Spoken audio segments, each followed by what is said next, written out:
Il y a une fissure dans toute chose, et c'est ainsi que rentre la lumière. Bon, c'est pas de moi, c'est de Leonard Cohen. Moi, je suis Enzo Colucci, et tu écoutes la 4e saison de Phoenix, l'échec mention très bien, le podcast qui démystifie la peur de l'échec. Ensemble, un mardi sur 2, viens prendre ton shoot de motivation avec des témoignages inspirants de personnes qui ont fait de leurs échecs une source d'inspiration. Pour s'émanciper de cette peur qu'on a d'échouer, il faut changer notre état d'esprit. Et c'est pas avec un e-book gratuit en 5 étapes que ça va se régler cette histoire. Donc je te rassure, mais t'as déjà dû le sentir, ici c'est ambiance à la cool. On se prend pas la tête et on n'est pas là pour donner des leçons. Le but du podcast, c'est justement de montrer qu'on est tous vulnérables et qu'on traverse tous des périodes de merde dans nos vies. Mais que c'est tout à fait possible de s'en relever. Alors j'espère que tu vas kiffer l'épisode. Hello et bienvenue sur Phoenix, l'échec mention très bien. Aujourd'hui, on est à distance avec Benjamin. Salut Benjamin. Salut Enzo, bonjour. Comment va ? Écoute, ça va plutôt très bien. Voilà, je suis très content d'être là. C'est une grande première pour moi de participer à un podcast. Donc voilà, je suis hyper content. Une nouvelle expérience, c'est top. Génial. Eh ben écoute, au top, on va pouvoir rentrer dans le vif. Qui es-tu donc, Benjamin ? Alors pour me présenter vite fait, je m'appelle Benjamin Cornet, j'ai 42 ans. Moi, je vis dans les Alpes de Haute-Provence. Voilà, à côté du plateau de Valensole, les champs de lavande, tout ça, si certains connaissent. Donc c'est une jolie région où je suis enseignant. Et si je suis là aujourd'hui, si tu veux, c'est pour partager en fait une expérience de vie, puisque on m'a diagnostiqué une leucémie aiguë, un cancer du sang, donc il y a un peu moins de 3 ans, en juillet 2018. Voilà, tu nous as bien teasé la suite de l'épisode, c'est exactement pour ça donc qu'on est là aujourd'hui. Avant qu'on parle justement de ce qui t'est arrivé donc il y a 3 ans, est-ce qu'avant toute chose, tu peux nous donner toi ta vision de l'échec ? Comment tu vois l'échec aujourd'hui, toi, Benjamin ? L'échec, ouais. Déjà, c'est clair que pour moi, c'est un mot qui résonne assez fort. Pour moi, il y a 2 mots dans ton podcast qui résonnent très fort pour moi. C'est le mot d'échec et le mot de rebond. Voilà, j'expliquerai ça peut-être un peu plus tard. Moi, ma vision de l'échec, j'ai envie de dire, j'ai pas mal écouté d'épisodes précédents et j'ai entendu plein de très belles définitions données par tes invités. C'est une opportunité de se réinventer, une occasion d'apprendre, de s'affirmer, de se relancer, de rebondir justement. Voilà, tout ça, je trouve que c'est tout à fait vrai. J'adore aussi j'ai trouvé une définition qui m'a beaucoup plu, c'est celle de Thomas Edison, l'inventeur de l'ampoule, qui dit que pour lui, échouer, c'est réussir quelque chose qui n'a pas fonctionné. Donc ça, je trouve que c'est top de voir l'échec comme ça, comme une étape qui nous rapproche un peu plus du succès. Donc tout ça, ça me parle beaucoup. Et en même temps, si je dois être tout à fait honnête, il y a quelque chose aussi dans cette idée que l'échec, ce serait finalement nécessairement une vertu avec laquelle je suis pas toujours hyper à l'aise. Et peut-être que je voudrais un tout petit peu relativiser, si tu veux bien. Parce que bon, c'est vrai que c'est une idée séduisante, que finalement tout ce qui nous tue pas rend plus fort, mais ça a peut-être aussi quelques limites. Ok, voilà, pour une entreprise, dans le business, à l'école, moi qui suis enseignant, l'échec c'est fondamental pour apprendre. Mais voilà, si on extrapole un peu, ça peut paraître presque un peu indécent d'expliquer, je sais pas, un accidenté de la route qui finit tétraplégique, qui bénéficie en fait d'une chance incroyable, ou un parent, je suis papa, moi, un parent qui perd son enfant, lui expliquer que ça va lui permettre de développer des grandes capacités, des grandes qualités de résilience, ce genre de choses, ou pour reparler de ce que j'ai vécu moi, pour quelqu'un qui se bat contre un cancer, l'échec de son traitement, c'est synonyme de mort. Donc ça va être difficile de lui expliquer que c'est peut-être une belle opportunité à saisir. Voilà. Donc je sais pas si cette idée de l'échec qui serait nécessairement une vertu, elle est toujours soutenable. Voilà, c'est ce que je voulais te dire. Donc, c'est pas une définition très simple que je te propose là, mais voilà, c'est la mienne. Et pour te dire que je me méfie aussi un peu des fois du côté hyper héroïque et de celui qui franchit l'obstacle, parce qu'il y en a beaucoup d'autres aussi qui le franchissent pas, cet obstacle-là, et qui pour autant ont pas démérité, bien au contraire, quoi. Ouais, bien sûr. Ouais, mais c'est cool, on va pouvoir en parler un peu plus. Mais oui, ça fait tout de suite écho à certains épisodes. Justement, moi, j'ai envie de traiter cette notion d'échec, mais c'est pas toujours euh, à prendre au pied de la lettre, parce que comme tu l'as très bien dit, quand on a affaire à des maladies, à des accidents, j'ai essayé justement d'aller interviewer tous ces types de personnes. Gaël, au début de la saison 2, qui a eu un cancer du cerveau à l'âge de 11 ans.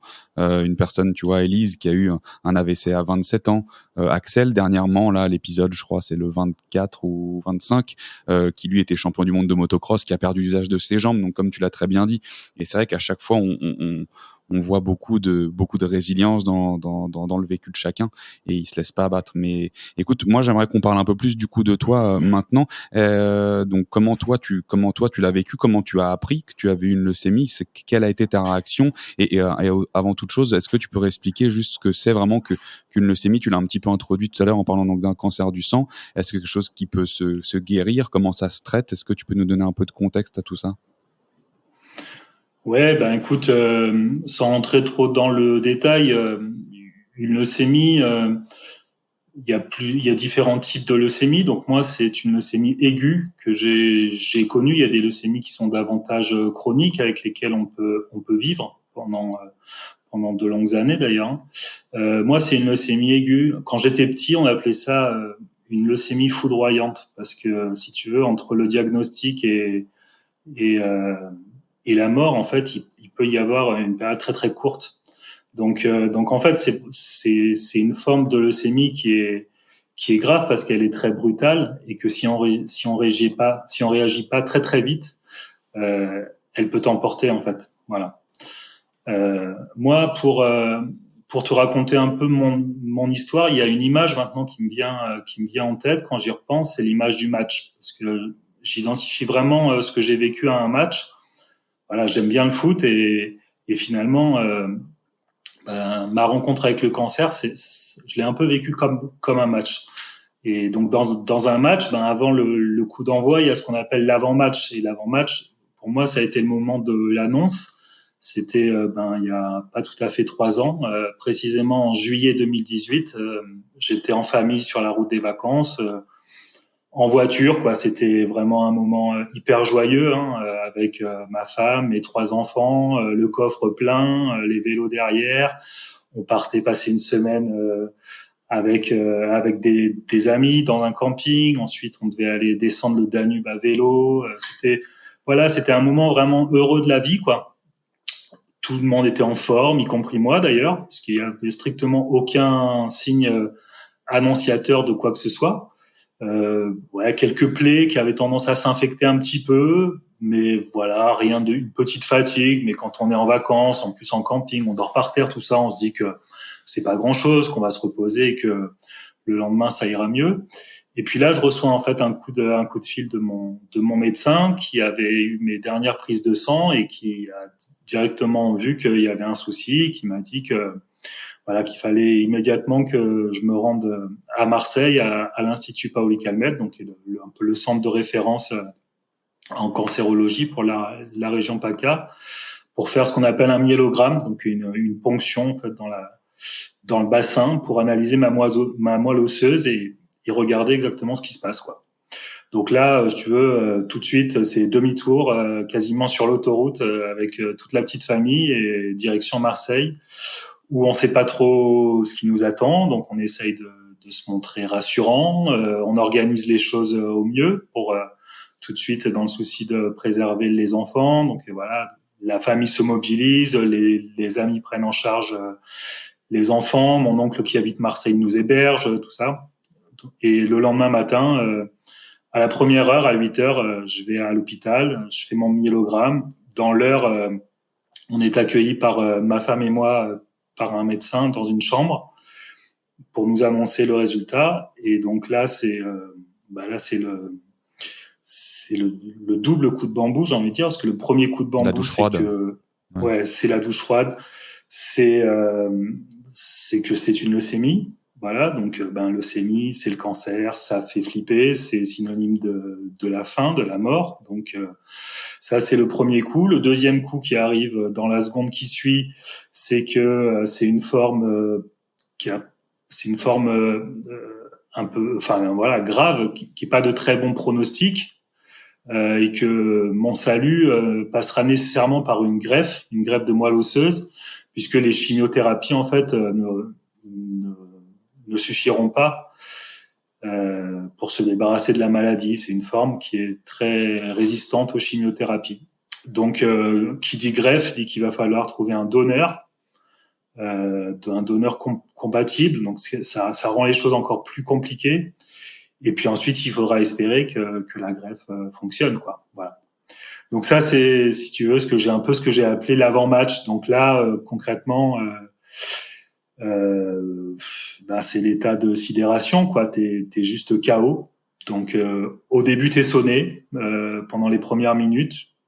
Et puis rapidement, la question qui se pose, c'est la question des enfants. Donc là, tu fonds en larmes en fait. Hein. Donc voilà, c'est vraiment le temps des larmes. Tu te sens anéanti parce que c'est un coup que tu vois pas venir, quoi, et qui arrive de façon hyper brutale, quoi. Voilà, donc ça Et comment tu trouves c'est la l'avant. force du coup après pour te relever? Ben, c'est vrai que très vite, en fait, d'abord t'es rassuré parce que voilà, tu sais que à peu près au meilleur endroit possible pour être soigné. Donc déjà, t'es dans un centre où t'es très bien pris en charge par des professionnels hyper compétents. T'es dans un pays où on a quand même des moyens pour soigner les gens qui sont juste incroyables. Je vois bien que je me rattache déjà au professionnalisme en fait et aux qualités humaines du personnel qui s'occupe de moi, hein, parce que ça met en confiance. Tout de suite ensuite, c'est les proches qui se mobilisent tout de suite de façon hyper déterminée. Hein, par exemple, je me souviens très bien, par exemple, de l'annonce, parce qu'une fois qu'on m'a annoncé la maladie à moi, c'est à moi maintenant d'aller l'annoncer aux autres, à mes frères et sœurs, à mes parents, tout ça. Et j'ai le souvenir du coup de fil avec mon frangin où avant de s'appeler, on se dit qu'est-ce qu'on va donc, enfin, qu'est-ce qu'on doit se dire dans ces moments-là, quoi, finalement. Et donc lui, il m'explique avec beaucoup d'humour, comme d'hab. Il me dit, écoute, non, t'inquiète, il y a aucun problème, tout va bien pour toi. T'as juste été recruté par la NASA pour partir sur la Lune. Donc, écoute, voilà, bon voyage, tu vas voir. T'es avec des gens hyper pros qui vont bien s'occuper de toi. Et puis du coup, il me dit cette espèce, ce qui est devenu notre credo après, failure is not an option. L'échec n'est pas une option, en référence à la mission Apollo 13. Donc c'est pour ça que je te disais tout à l'heure que ce mot d'échec il résonnait voilà de façon très personnelle pour moi. Donc en fait voilà, c'est cette espèce de tendresse incroyable que je vais trouver dans ceux qui sont les plus importants pour moi. Hein, mes frères et sœurs, mes parents, ma femme, mes enfants évidemment, de les sentir se mobiliser. Et en fait, c'est eux d'abord qui me poussent dans le sens de la vie, quoi. C'est-à-dire que tu comprends que de toute façon, il n'y a pas à discuter. C'est l'échec n'est pas une option. Ça va forcément, l'issue, elle sera forcément heureuse. Voilà. Donc ça, c'est déjà quelque chose de très très fort. Et puis voilà, énormément de courriers aussi que j'ai reçus. J'ai un carton entier de lettres, de cartes postales, de photos, de ma sœur qui était instite à ce moment-là.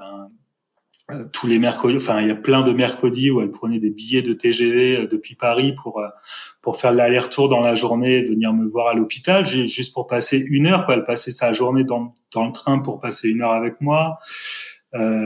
Voilà. Donc bref, ça a été vraiment les proches, les très proches, les amis aussi qui sont souvent venus me voir, qui tout de suite te donnent beaucoup de force en fait. Et du coup, qu'est-ce qui change à ce moment-là, toi, dans ton quotidien? Comment est-ce que tu t'adaptes à ça, en fait? Qu'est-ce qui a changé concrètement dans ta Bah, tu pratique, peut-être au t'adaptes. niveau de ton taf ou de ta relation avec les gens, etc., tu vois? Bah, si tu veux, quand t'es hospitalisé pour une leucémie, en fait, tu comprends vite que les 6 prochains mois, euh, tu vas les passer à l'hôpital. Voilà. C'est pour ça que l'image d'Apollo 13, c'est pas juste une image, c'est que concrètement, tu rentres dans une chambre d'hôpital, dans un univers qui est surprotégé, parce que comme tu subis des chimiothérapies, tu es mis en aplasie, donc tu es très vulnérable sur le plan infectieux. Et donc, il faut absolument te protéger de toute source extérieure de contamination, en fait. Donc, tu te retrouves dans un univers très protégé. Nous, on a appelé ça ma capsule, euh, dans le sens où, voilà, t'as l'impression d'être dans Star Trek. Hein. T'as des sas pour entrer dans la chambre avec des, avec des portes coulissantes. C'est un environnement de, de haut niveau, quoi. De haut niveau. Hein. C'est vrai qu'on a un peu l'impression de partir sur la Lune. Et donc finalement, tes relations en dehors de ta capsule, elles sont inexistantes, hormis celles que tu entretiens par téléphone ou par message.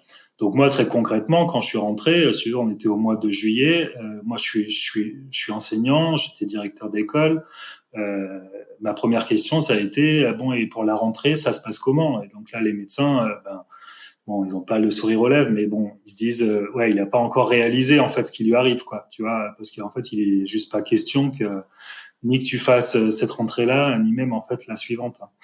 Donc, donc moi, tout de Mmh. suite, ça a été, prévenir, quoi. En fait, tu préviens tes collègues, tu préviens les parents d'élèves qui vont t'attendre le 1er septembre, tu préviens même tes élèves. Moi, j'étais institut en maternelle, donc les gamins, tu vois, quand tu as 3 ou 4 ans, le maître qui est absent à la rentrée, c'est pas normal, quoi. Donc en fait, je leur ai fait un petit mot, j'ai acheté un bouquin pour leur expliquer un peu ce qui m'arrivait, tout ça. Donc immédiatement, je me suis concentré là-dessus dès les premiers jours et immédiatement aussi, j'ai dit à tout le monde que, voilà, de toute façon, j'allais m'en sortir, qu'il y avait aucun problème, mais que qui considère que mon départ de l'école était un départ définitif dans le sens où le jour où je reviendrai, je serai sur un autre projet, je sentais déjà, je pressentais déjà que ce serait une autre vie pour moi, quoi. Voilà. Ok. Eh ben, écoute, c'est assez fort. Aujourd'hui, t'en es où du coup de ça? Donc, 3 ans après, quasiment. Est-ce qu'il y a toujours du coup une période de traitement? Comment ça se passe aujourd'hui? Si tu veux, aujourd'hui, moi, je suis en pleine forme. Ce qu'il faut quand même que je raconte même rapidement, c'est la suite du match, parce qu'en fait, le match, il a été, si tu veux, il y a le parcours, la première mi-temps qui correspond plus ou moins à ce que j'appelle le parcours de soins. Euh, il m'a permis d'être greffé grâce à mon frère qui vit près de Nantes et qui était dont les cellules étaient compatibles avec les miennes en fait parce que c'est comme ça que ça se joue. Donc si tu veux, la greffe a eu lieu, a priori bien réussi, sauf que quand tu te retrouves comme ça, comme je le disais tout à l'heure, t'es très fragile au niveau infectieux. Et en fait, quelques jours après, j'ai développé une infection pulmonaire et je pouvais plus respirer. J'ai été envoyé en réanimation où voilà où là c'est encore une autre expérience. Hein. Là, c'est carrément pour moi c'était de la science-fiction. Hein. C'était un milieu que je connaissais pas du tout. Voilà, donc t'es endormi et puis tu te réveilles après avoir dormi pendant 3 jours et 3 nuits. T'es attaché. T'es complètement drogué, t'es plein de médicaments, tu sais à peine parler, tu sais plus écrire, tu peux plus te lever, tu sais pas où t'es complètement paumé. Moi, je croyais qu'on m'allait transférer Je croyais que j'étais à Toulouse. Enfin, en fait, t'es complètement à l'ouest, quoi. Et puis et puis évidemment pour tes proches, pour ta famille, c'est une vraie épreuve. C'est une épreuve dans l'épreuve parce qu'ils te voient dans un état qui fait peur en fait. Ils s'endorment le soir sans savoir si je serai encore là le lendemain, quoi. Voilà, c'est à ce niveau-là que ça se joue. Donc en fait, c'est une expérience quand même où tu touches du doigt vraiment les frontières du monde des vivants, quoi. Et tu te rends bien compte à ce moment-là. Ça, c'était combien de temps après, pardon? Donc, tu as eu 6 mois? Non, alors ça, c'était pendant les 6 mois, si tu veux. Ça a été 6 mois en après, gros, t'as eu la voilà. greffe? Ouais, en gros, je suis rentré à l'hôpital au mois d'août. J'ai été greffé en novembre et puis mi-novembre, je suis parti en réanimation où je suis resté une quinzaine de jours. D'accord. Et après, rééducation? Et après, voilà. Et après, effectivement, il y a un moment donné où tu sens que tu bascules du bon côté, quoi. Donc ça, c'est top, c'est que tu retrouves petit à petit un peu d'autonomie. C'est-à-dire que concrètement, tu commences à avoir les idées un peu plus claires. Il n'est pas encore question que tu te lèves de ton lit et tout ça. Donc au début, tu passes 24 heures sur 24 dans ton lit, quoi. Donc je fais pas de dessin de ce que ça représente en termes d'intimité perdue, de sentiment de vulnérabilité complet, hein, parce que voilà, tu peux même pas te lever pour aller aux toilettes, donc tout se fait dans le lit. Et en fait, quand t'as 40 piges, tu imagines, enfin, tu te projettes pas là-dedans. Ça fait partie des choses. Tu peux imaginer ça pour la grande vieillesse, mais pour toi, tu anticipes pas du tout ce genre de choses. Et puis, voilà, petit à petit, tu te dis, t'as un jour le kiné qui te dit, bon, écoutez, Monsieur Cornet, aujourd'hui, je vous sens en forme, on va essayer de passer du lit au fauteuil. Donc voilà, toi, ton défi, c'est de passer du lit au fauteuil et d'essayer de rester dans le fauteuil 10 minutes. Parce qu'au bout de 10 minutes, de toute façon, t'es incapable de maintenir tes muscles et ton squelette d'aplomb, quoi. Donc il faut te remettre dans le lit, hein. Moi j'avais perdu 25 kilos, t'es dans un état physique quand même de délabrement complet, quoi. Voilà. Et puis ce qu'il y a, c'est que tu continues à y croire et puis petit à petit il y a un jour tu te lèves et puis le lendemain tu fais un pas et puis le surlendemain t'en fais deux et puis après tu te dis si j'allais jusqu'à la porte de la chambre et puis un jour tu sors de la chambre, tu commences à marcher dans les couloirs et puis là tu sens que ça y est, ça revient, parce que ce qu'il faut savoir, c'est que tu peux descendre très bas et très vite, mais en même temps tu remontes aussi très vite aussi, quoi. C'est-à-dire que tu fais des progrès incroyables. Tu fais des progrès comme t'as jamais fait dans ta vie, parce que même un jeune enfant, il galère comme un malade pour réapprendre à marcher. Toi, tu réapprends à marcher, en 3 jours, ça y est, quoi. T'as retrouvé une mobilité. Alors évidemment, pas autant que ce que tu avais avant, mais en tout cas, voilà, t'as une marge de progression qui est juste énorme, en fait. Ok, donc là, tu passes combien de temps en rééduc et après, du coup, tu ressors et tu fais quoi? Ouais, donc en gros, tout ça, je me retape pendant à peu près 2 mois et puis j'en arrive à peu près au mois de février où je peux enfin rentrer chez moi. Donc donc là c'est juste le bonheur, quoi, hein. Quand tu sors de là après 6 mois, c'est indescriptible en termes d'émotion ce que ça représente, juste la caresse de l'air sur son visage, voir une feuille qui tombe d'un arbre, tout est sublimé, quoi. Tout est sublimé. Donc ça, c'est un moment, en fait, Là, assez t'as de la magique. gratitude pour tout, quoi. Ouais, c'est ça. C'est un moment assez magique à connaître. Donc moi, c'est le moment où je me suis mis à marcher énormément. J'adore la nature. Je marchais beaucoup, donc je me suis mis à marcher en montagne. D'abord tout seul, ensuite en groupe, parce que ça rassurait un peu mes proches de pas me savoir complètement tout seul en pleine nature. Et bon, ça m'a fait beaucoup de bien. Et là, j'ai entendu parler d'un programme qui s'appelle Rebond, qui est une espèce de programme proposé par l'hôpital et par l'université d'Aix-Marseille, qui en gros qui a été mis sur pied par des acteurs du sport de haut niveau.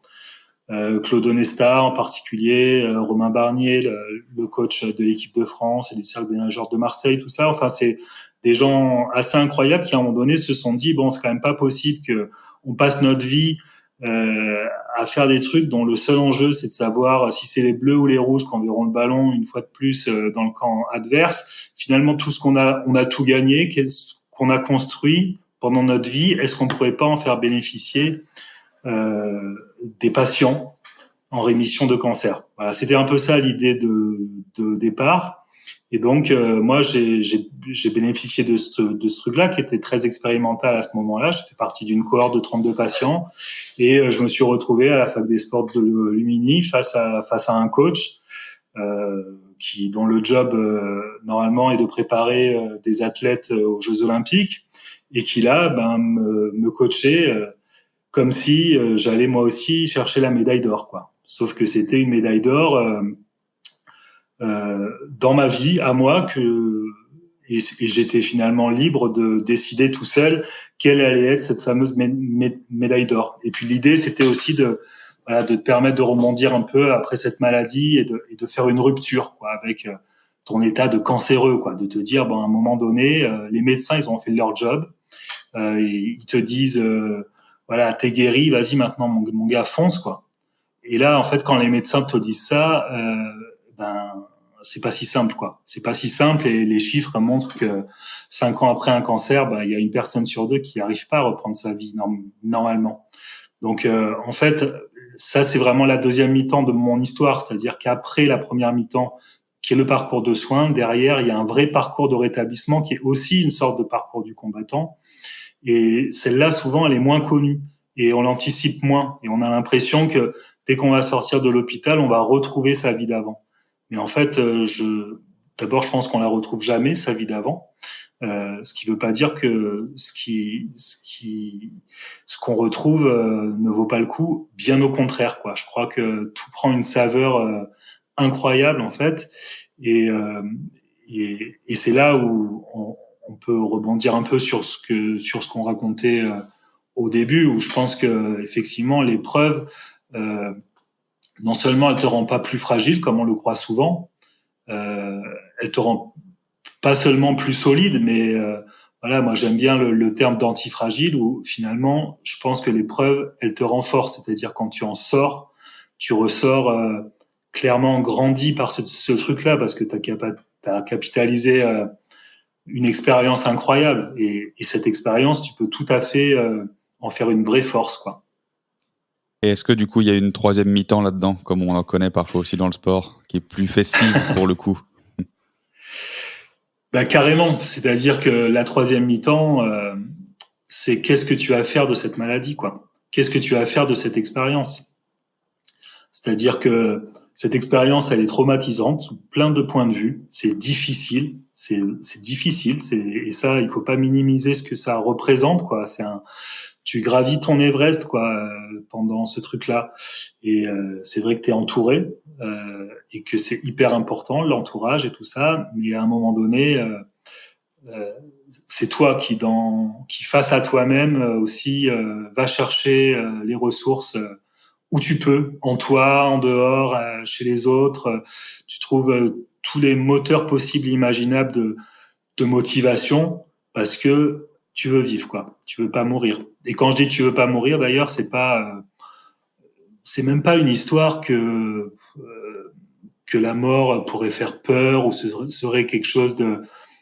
C'est qu'en fait, ta vraie peur, elle est pas de mourir. Ta vraie peur, elle est d'abandonner ce que tu aimes, tes enfants, ta femme, ta famille. Ça, c'est ça en fait qui te maintient vraiment en vie. C'est là où l'entourage, au-delà de ce qu'il peut t'apporter, il est déterminant parce que la vraie raison de se battre, la raison de ton combat, elle se trouve aussi là-dedans, quoi.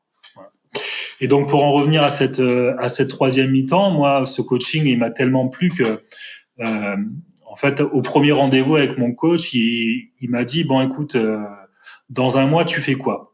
Donc, comme la plupart des gens qu'il rencontrait, moi, j'étais incapable de lui répondre.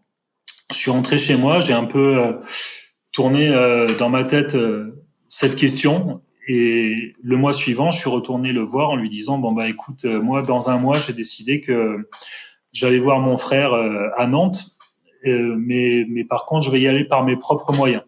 Donc, je me suis imaginé un grand voyage à travers la France en partant de chez moi, en vélo d'abord, puis à pied sur le chemin de Stevenson, et enfin en kayak de mer, parce que je fais du kayak de mer aussi en descendant la Loire sur 1000 kilomètres. Donc voilà, ça c'est la troisième mi-temps. Voilà, c'est aussi ça, c'est de se dire finalement tout est permis. Après une épreuve pareille, tout est permis. Et en fait, on peut tout s'autoriser. Et il n'y a pas de... Voilà. Et je veux dire, en temps normal, jamais je me serais lancé dans un truc pareil. J'aurais trouvé 1000 bonnes raisons pour me l'interdire. Mais là, en fait, toutes les digues sautent à ce moment-là, et tu te sens capable, voilà, de tout, de franchir des montagnes. Donc, ce qui était intéressant en plus là-dedans, c'est que si tu veux, lui, il m'a préparé comme un sportif de haut niveau, comme on peut préparer un sportif de haut niveau à l'exploit. Donc, on a par exemple dressé toute la liste des emmerdes possibles et imaginables sur mon parcours. Donc, la liste était assez longue et conséquente. Mais il y a juste un truc qu'on n'avait pas anticipé à ce moment-là, c'était le Covid, qui n'existait pas encore en février. Enfin, en tout cas, c'était un truc très loin en Chine à ce moment-là. Et donc mon voyage n'a pas pu avoir lieu comme ça à cause de ces restrictions-là, mais je suis parti en septembre dernier. Je suis parti à vélo. Alors j'ai pas descendu la Loire en kayak et tout ça, mais je suis parti de chez moi à vélo pendant 3 semaines pour aller voir mon frangin qui m'a donc fait cadeau de ses cellules et qui m'a sauvé la vie, quoi. Et ce voyage, il était d'autant plus important parce que on parlait de la troisième mi-temps, et c'était justement une manière de mettre un peu un terme à cette expérience-là. C'est-à-dire qu'en gros, il y a mon fiston qui un jour m'a dit, au détour d'une conversation, parce qu'on discutait souvent de ma maladie, de mon état de santé, comment ça allait, tout ça. Et mon fiston de 8 ans à l'époque me dit un jour, papa, quand est-ce que tu seras guéri? Je dis, c'est vrai que ça, c'est une bonne question. Tu vois, c'est les questions les plus simples et les plus essentielles auxquelles on a finalement le moins de réponses. Donc, je lui ai dit, écoute, je vais poser la question à mon médecin la prochaine fois. Donc, j'ai posé la question. Mon fils voudrait savoir quand est-ce que je serai guéri. Donc, le médecin s'est un peu marré. Puis, il m'a dit, écoutez, pour un cancer, c'est au bout de 5 ans. Quand vous êtes en rémission complète pendant 5 ans, au bout de 5 ans, on considère que vous êtes guéri.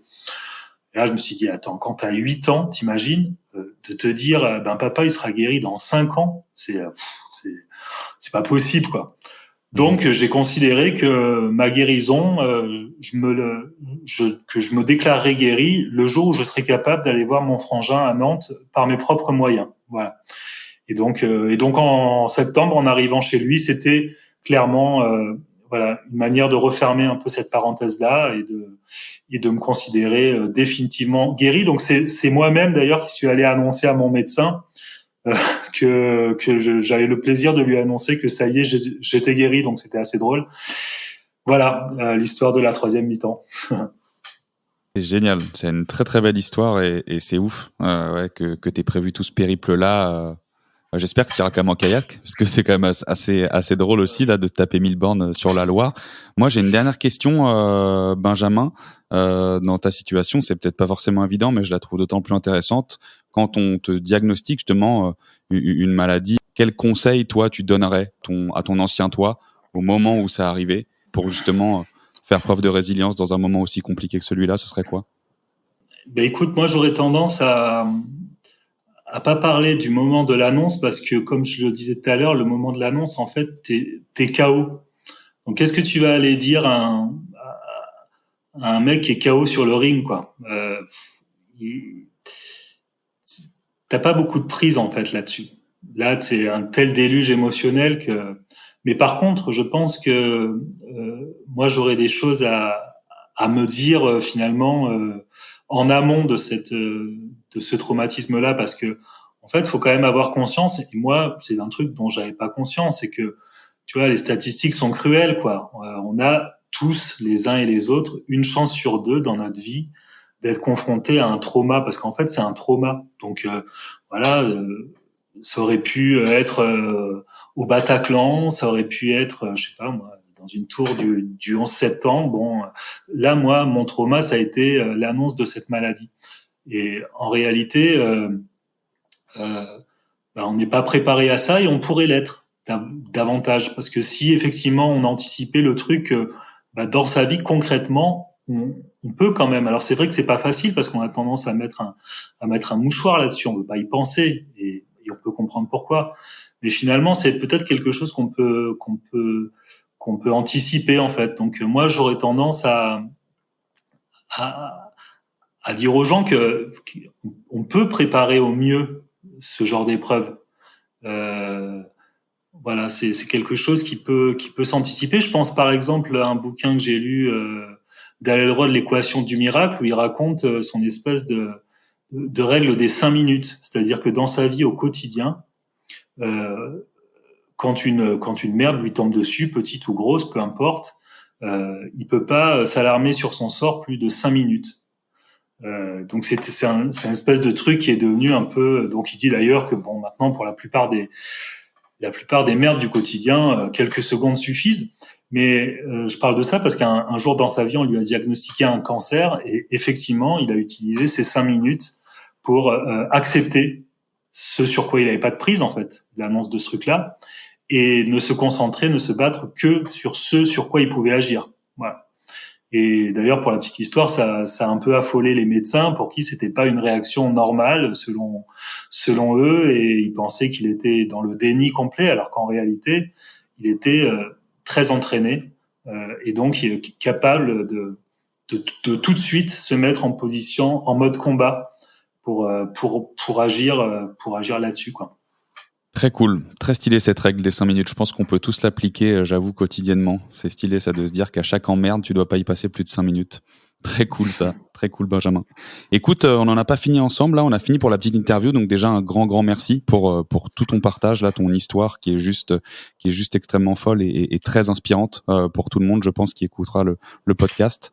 On va passer donc, pour pas déroger à la règle, aux questions pour la mention, Benjamin. Question pour la mention. Et la première question que j'ai pour toi, c'est quelles sont les 3 plus grandes vertus à avoir dans la vie ? Alors la première vertu, c'est un mot que j'ai découvert récemment. Je ne savais pas ce que ça voulait dire avant. Donc c'est la congruence. Je sais pas si ça te parle. La congruence, c'est une espèce de point de rencontre entre 3 choses, entre ce qu'on dit, ce qu'on pense et ce qu'on fait. Voilà, c'est une espèce de sorte de loyauté envers soi-même, quoi. Donc, je trouve que c'est une très belle vertu et je trouve que c'est un bel objectif. Donc, je dirais la congruence. La deuxième chose, c'est la sensibilité. Parce que la sensibilité, on l'associe parfois, souvent, trop souvent, à une forme de faiblesse. Moi, je crois tout le contraire, en fait, que la sensibilité, c'est ce qui nous permet de ressentir des émotions, en fait, de se passionner, et que les émotions, au fond, c'est notre carburant. C'est notre carburant pour avancer. Et cette espèce de capacité à remarquer dans notre quotidien la beauté des choses, la bonté des gens, l'excellence sous toutes ses formes. Voilà, je trouve ça hyper important parce que ça donne foi en la vie, quoi, finalement, tout simplement. Et puis, donc, il en manque un, l'optimisme. Ouais. Ça me parle aussi. Et l'optimisme dans le sens d'un choix. Tu vois, c'est pas l'optimisme. Moi, pendant longtemps, je croyais que, il y avait les optimistes, comme il y avait les blonds, et puis il y avait les non-optimistes, quoi. Non, en fait, l'optimisme, c'est pas une espèce d'aptitude congénitale au bonheur. C'est un choix, en fait. En fait, c'est un choix. On fait le choix d'attendre le meilleur de l'avenir, de ce qui se présente, d'attendre, mais aussi d'œuvrer à sa réalisation, finalement. Voilà. C'est penser qu'on peut avoir un avenir heureux et qu'on peut faire des choses pour le provoquer, quoi. Voilà. Eh ben, écoute, c'est des bien belles vertus. C'est la première fois, j'avoue, qu'on me lâche le mot congruence et je viens de l'apprendre aussi avec toi. Donc merci, je me coucherai moins con ce soir, clairement. C'est une très belle formule, en tout cas une très belle vertu inédite dans Phoenix. Au top, Benjamin, j'ai une prochaine question. Peut-être que tu y as répondu tout à l'heure justement avec ce fameux conseil des 5 minutes. Est-ce que tu as un livre ou un film, une série, un podcast que tu as adoré et que tu aimerais partager aujourd'hui ?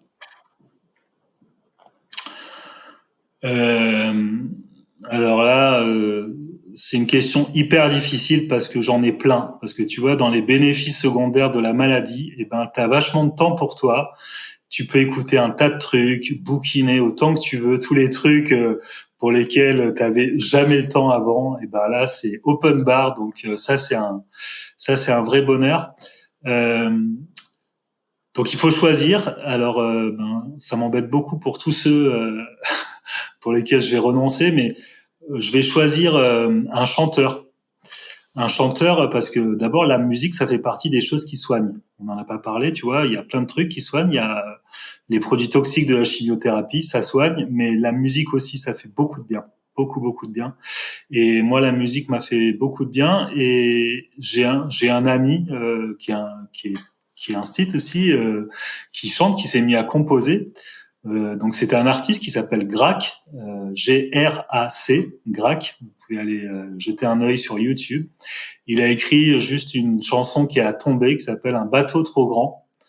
Bon, il en a écrit plein d'autres, mais je trouve que celle-ci est particulièrement émouvante. Et voilà, moi ça fait écho. Cette chanson, elle fait écho à l'espèce de discours intérieur qu'on peut avoir quand on se retrouve un peu seul face à soi-même pendant des mois dans son lit d'hôpital. Voilà, et puis je trouve que voilà, la musique, ça donne beaucoup d'espoir, et c'est pas simplement les chansons hyper gaies et positives, hein, parce que si vous écoutez cette chanson-là, elle est pas spécialement gaie, c'est le moins qu'on puisse dire, mais en réalité, elle soigne. Voilà, elle fait beaucoup de bien. Très stylé, encore une fois, Benjamin. C'est la première fois, j'avoue que ça me donne d'ailleurs des idées pour la suite. Le fait que tu aies répondu une musique, c'est très très cool. Merci à toi. On va aller regarder du coup Grac, donc qui est un de tes amis. J'ai une dernière question, Benjamin, avant qu'on se quitte. C'est quoi ton prochain objectif ? Alors mon prochain objectif, il y en a plusieurs. Il y a d'abord d'ouvrir ma section que je vais appeler Rebond Rando Coaching, puisque je me lance à mon tour dans l'accompagnement des patients en rémission. Tu vois, ça m'a tellement plu ce que j'ai vécu dans mon programme Rebond que je me suis à mon tour formé. Voilà, j'ai un diplôme d'onco-coach, ça s'appelle comme ça. Et donc, je vais accompagner en mixant le coaching et la randonnée pédestre des personnes en rémission dans ma région.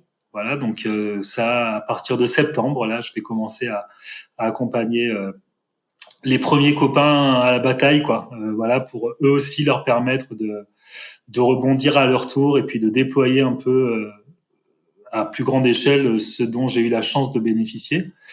Voilà, et puis après il y a plein d'autres choses. J'ai un petit rêve, allez, je me lance dans le rêve.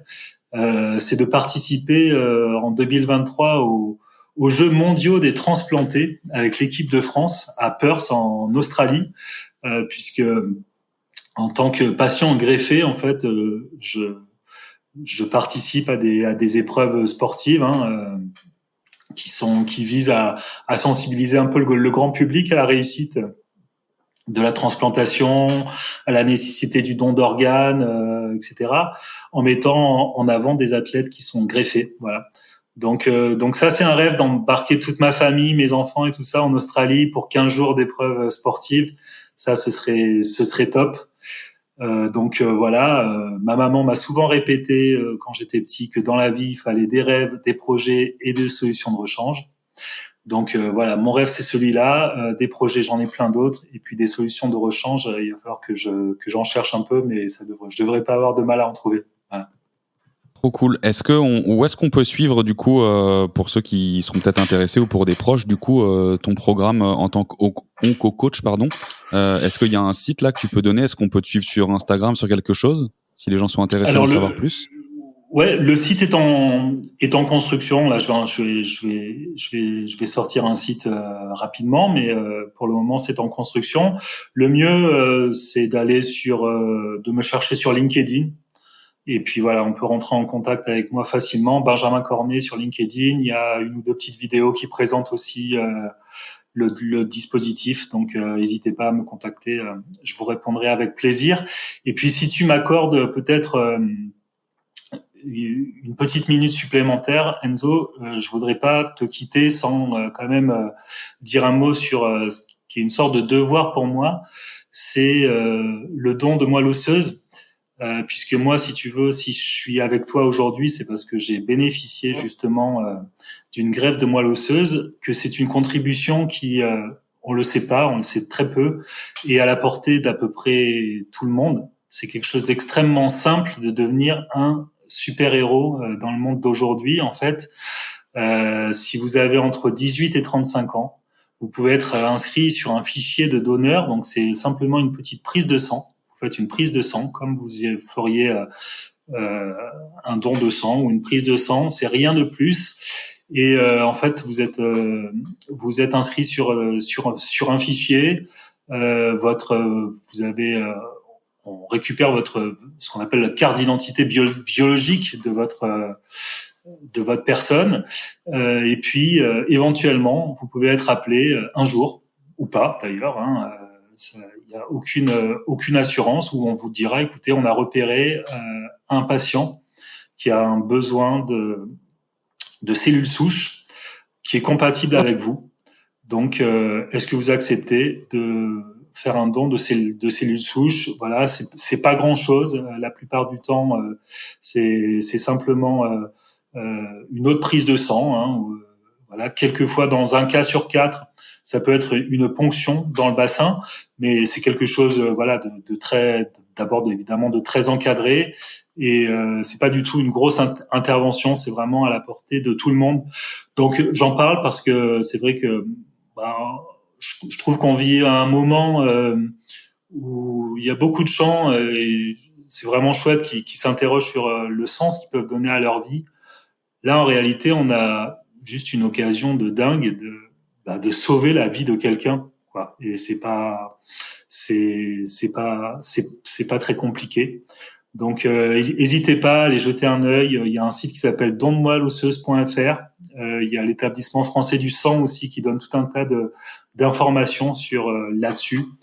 Et voilà. Merci d'avance. Et on recherche en particulier des hommes qui ont entre 18 et 35 ans. Voilà, ça c'est vraiment ce qui manque le plus.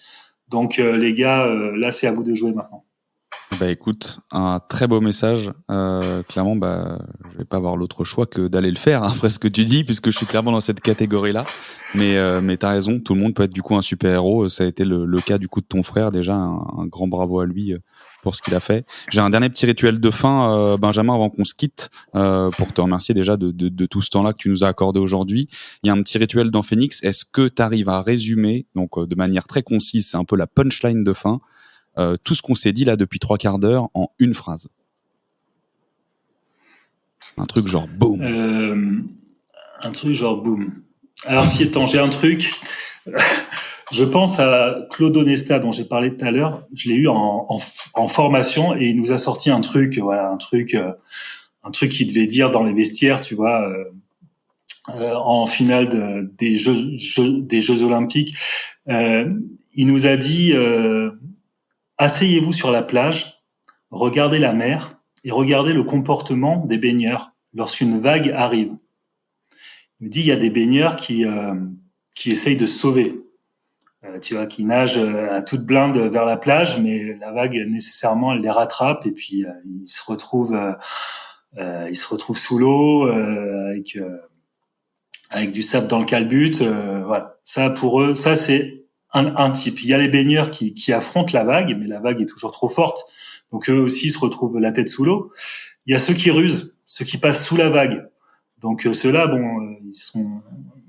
il y a un moment où effectivement ils se retrouvent un peu protégés, mais ça dure jamais très très longtemps parce qu'il y a toujours d'autres vagues qui arrivent derrière. Et puis il y a ceux qui surfent la vague. Voilà.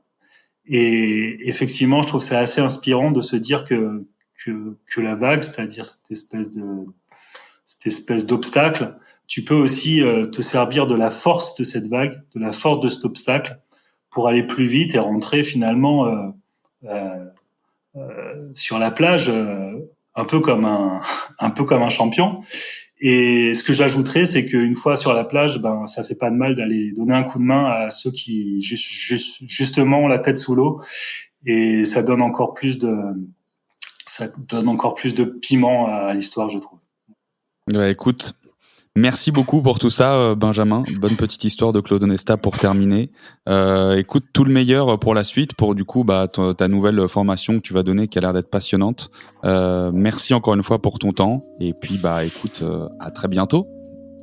Merci à toi, c'était super, merci. Ciao Benjamin. Merci beaucoup d'être allé jusqu'au bout. Si c'est le cas, j'imagine que ça t'a plu. Et donc ça me fait super plaisir. Bon, maintenant tu connais la chanson. Si tu veux me faire encore plus plaisir et me permettre de faire connaître le podcast, il y a 2 choses que tu peux faire. La première, c'est aller sur Apple Podcast, bon bien sûr si t'as un iPhone, et mettre une note et un avis. Et la deuxième, c'est en parler autour de toi. Tu peux aussi t'abonner à la page Insta Phoenix Podcast, si tu veux suivre les coulisses et me voir dire encore plus de conneries tous les jours. Et enfin, si tu veux m'écrire, c'est avec très grand plaisir. Je suis évidemment sur LinkedIn et je réponds à tous les messages.